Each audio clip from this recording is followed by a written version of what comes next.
लोग और तू एक। दाऊद के यरूशलेम में राज्य करने का आरंभ। तब इसराइल के सब गोत्र दाऊद के पास हेब्रोन में आकर कहने लगे, सुन, हम लोग और तू एक ही हाड़ मांस हैं। फिर भूतकाल में जब शाऊल हमारा राजा था, तब भी इसराइल का अगुवा तू ही था, और यहोवा ने तुझसे कहा कि मेरी प्रजा इसराइल का चरवाहा और इसराइल का प्रधान तू ही होगा।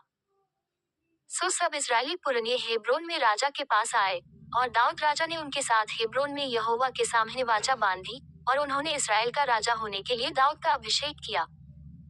दाऊद 30 वर्ष का होकर राज्य करने लगा, और 40 वर्ष तक राज्य करता रहा। 7.5 वर्ष तक तो उसने हेब्रोन में यहूदा पर राज्य किया, और 33 वर्ष तक यरूशलेम में समस्त इसराइल और यहूदा पर राज्य किया। तब राजा ने अपने जनों को साथ लिए हुए यरूशलेम को जाकर यबूसियों पर चढ़ाई की, जो उस देश के निवासी थे।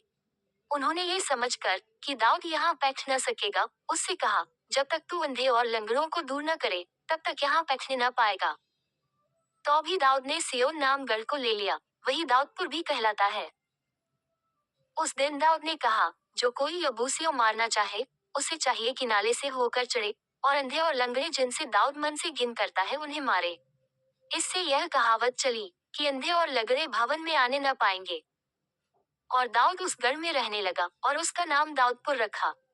और दाऊद ने चारों ओर मिल्लों से लेकर भीतर की ओर शहरपनाह बनवाई। और दाऊद की बड़ाई अधिक होती गई, और सेनाओं का परमेश्वर यहोवा उसके संग रहता था। और सोर के राजा हीराम ने दाऊद के पास दूत और देवदारों की लकड़ी और बढ़ई और राजमिस्त्री भेजे, और उन्होंने दाऊद के लिए एक भवन बनाया। और दाऊद को निश्चय हो गया कि यहोवा ने मुझे इसराइल का राजा करके स्थिर किया, और अपनी इस्राएली प्रजा के निमित्त मेरा राज्य बढ़ाया है। जब दाऊद हेब्रोन से आया, तब उसके बाद उसने यरूशलेम की और रखेलियां रख ली, और पत्नियां बना ली, और उसके और बेटे बेटियां उत्पन्न हुई। उसके जो संतान यरूशलेम में उत्पन्न हुए, उनके ये नाम हैं, अर्थात शम्मू, शोबाब, नातान, सुलेमान, येभार, एलोशू, नेपेग, यापी, एलीशामा, एल्यादा और एलीपेलेत। जब पलिश्तियों ने ये सुना कि इसराइल का राजा होने के लिए दाऊद का अभिषेक हुआ, तब सब पलिश्ती दाऊद की खोज में निकले। ये सुनकर दाऊद गढ़ में चला गया। तब पलिश्ती आकर रपाइम नाम तराई में फैल गए। तब दाऊद ने यहोवा से पूछा, क्या मैं पलिश्तियों पर चढ़ाई करूं? क्या तू उन्हें मेरे हाथ कर देगा? यहोवा ने दाऊद से कहा, चढ़ाई कर, क्योंकि मैं निश्चय पलिश्तियों को तेरे हाथ कर दूंगा। तब दाऊद बाल परासीम को गया, और दाऊद ने उन्हें वहीं मारा। तब उसने कहा, यहोवा मेरे सामने होकर मेरे शत्रुओं पर जल की धारा की नाई टूट पड़ा है। इस कारण उसने उसका नाम बालपरासीम रखा। वहां उन्होंने अपनी मूरतों को छोड़ दिया, और दाऊद और उसके जन उन्हें उठा ले गए। फिर दूसरी बार पलिश्ती चढ़ाई करके रपाइम नाम तराई में फैल गए।